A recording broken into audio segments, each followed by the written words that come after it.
clarifications na gusto niyo itanong para at least masagot correctly?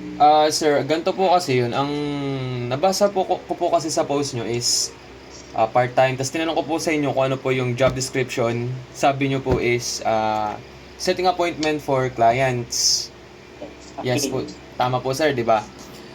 Throughout all the webinar po kasi sir, wala po kasi ako narinig dun on how I would do the task as a appointment setter for clients. Ang pinakita lang po kasi dun is halos yung kita ni ma'am, yung mga ginawa po niya, yung mga pinuntahan po niya, ganun. So medyo nagtataka lang po ako na kasi po, kaya nga po ako nag-message sa inyo kasi nga po, ang hanap ko lang is part-time, ganun, or full-time. Tapos nung tinanong ko naman po kayo, sabi nyo naman po is appointment setter, ganun. Pero nung throughout the webinar, nagtataka na po ako kasi ang dami na pong gagawin na hindi po connected sa pag-set ng mga appointment for clients. Kasi hindi naman po talaga ganun. May experience na po kasi ako sa mga ganong work.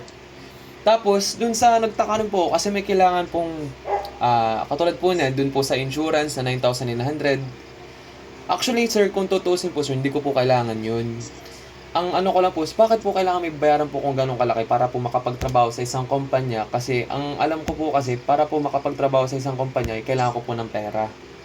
Eh, paano po nang katulad ng ganito? Wala po akong pera, kaya nga po ako naghanap ng trabaho, tapos maglalabasan po ako ng ganun kalaki. O paano po kaya sir yung ganun? So, ang taka ko lang po, ang gusto ko lang po sir, yung sinabi nyo po mismo sa akin, which is setting appointments for clients through online. And throughout the whole webinar, I didn't hear anything related to that matter. Ah, so, siyempre naintindihan kita, bakit nga ba may ganitong ilalabas sa pera. So, just to clarify with you, sir, yes, part-time siya, pwede siya gawin part-time, pwede gawin full-time.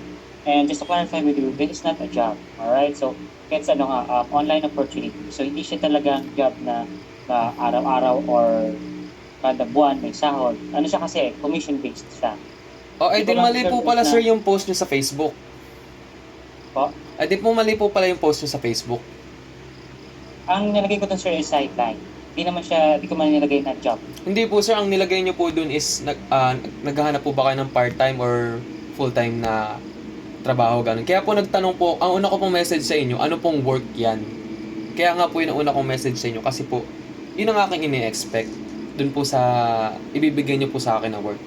Pero dahil po nung throughout the webinar na na sinabi na po ni ma'am na may lalabas po na pera, naggano na po ako doon, nagtaka na po ako doon kasi throughout all my part-time jobs, sa lahat po ng kumpanya na in-applyan ko, wala po sa akin ang hingi ng pera kasi ako po yung manghihingi ng pera sa kanila kapalit ng aking pagtatrabaho para sa kanila. And Ako, sir, yung sa ano naman po, sa insurance, yung kumpanya po na ina-applyan ko, binibigay po sa kanila yun ng kusa sa pagtatrabaho ko po sa kanila. Hindi po ako magbabayad para doon. Yun po ang aking experience sa past ko. yes, sir. Just to clarify, yung insurance, sir, hindi siya kasama dun sa, hindi, kumbaga, yung insurance is one of the benefit. Pero hindi siya ibig sabihin na, Kakasabi babayaran niyo mo po yung kanina sir, 9,000. nakasama dun sa 9,990. Hindi, sir. Ano siya, benefit siya, nakasama yung doon. Okay. Pero hindi ibig sabihin, babayaran mo siya ng kasama yung 9,990, yung insurance. Hindi siya, So basically, Alright, so- the 9,990 pesos for the website that I'm going to Oh, yeah, operate by okay. myself. Tama po ba? So ang Yes. question ko naman po sir is, bakit po kailangan ko po ng website na ganong kalaki ang halaga when I'm just going to appoint for clients? Magsaset lang po ako ng appointment para sa clients. Para saan po yung website na yun kung ganun po ang aking trabaho? Ah, so yung, sir, specific amount na yun, sir, syempre, yun nga, as I mentioned earlier, so yun yung kumbaga license to operate natin, kahit ako meron akong ganyan. Alright, so hindi siya talaga, as I mentioned, hindi kasi siya talaga job. So, ano to, kumbaga, for example, sa mga taong may trabaho, pwede mo siya gawing part-time, pwede full-time, it really depends on you. Alright, so dito, yung sa pag-set ng appointment, kung hindi ko alam if na-miss niyo yung mismong process doon. So yung sa pag-set ng appointment, sir, meron tayong trainings. Alright, so as you can remember doon sa natin sa webinar, merong module 1 to module 6 training which is pure online. And merong module 7, yung module 7 is face-to-face siya na training. Kasi doon mo makikita talaga yung potential mo throughout the platform. Ano siya, face-to-face siya. Actually, ano siya, sir, ginaganap siya from Luzon, Visayas, and Mindanao, all over the Philippines. Kung saan ka mas malapit. For example, nasa Quezon Province ka, so mas may ganapin na Module 7 sa Manila, then doon ka makaka-attend. Alright, so ito sir, kumbaga, yung sa setting of appointment, throughout the platform, malalaman mo yan at makikita mo yung process, yung step-by-step process, once na makapag-avail ka ng account ID, since magkakaroon ka lang ng full access mo once na makapag-start ka na sa yung sa account ID, sir. So, kumbaga, dun yun lahat i-explain sa'yo.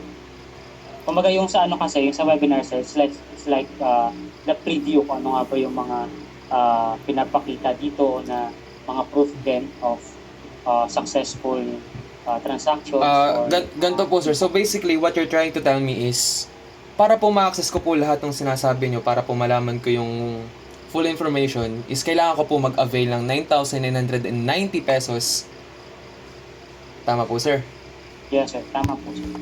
So gano'n po kalaki ang aking gagastusin para lang po maging isang appointment setter for clients? Gano'n na po kalaki yung aking magagastos para lang po sa gano'ng kaliit na trabaho?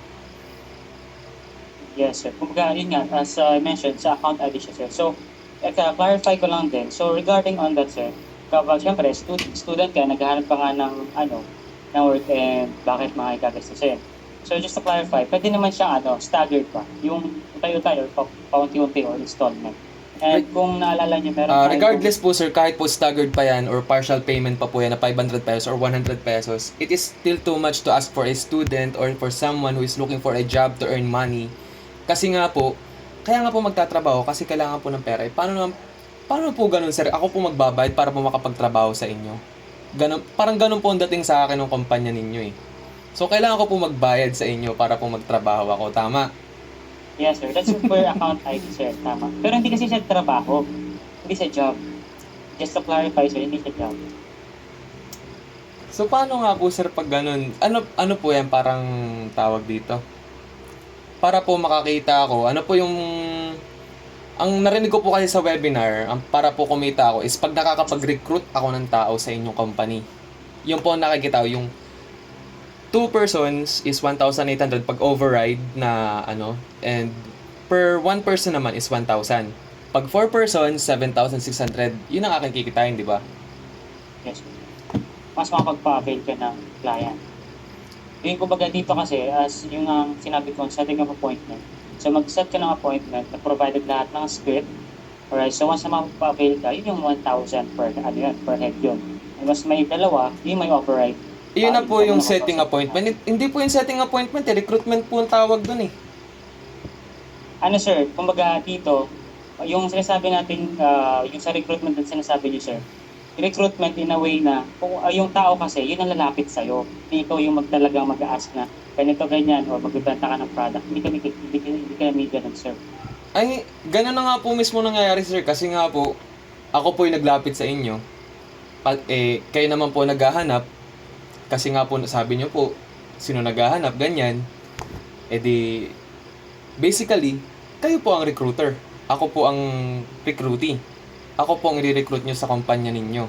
So basically, sa natutunan ko po sa webinar, kayo po ang kikita dito sa ating usapan na ito. Pag ako po ay nakapag-apply sa inyong company. Tama? So, no, thank you po, sir. Maraming salamat na lang po. Sir, totally understand. Kaya siyempre, sa'yo pa rin naman yan yung decision. Okay, I respect that. Sige, sir. Maraming salamat. Bye-bye. Yes, sir. Have a good day, sir.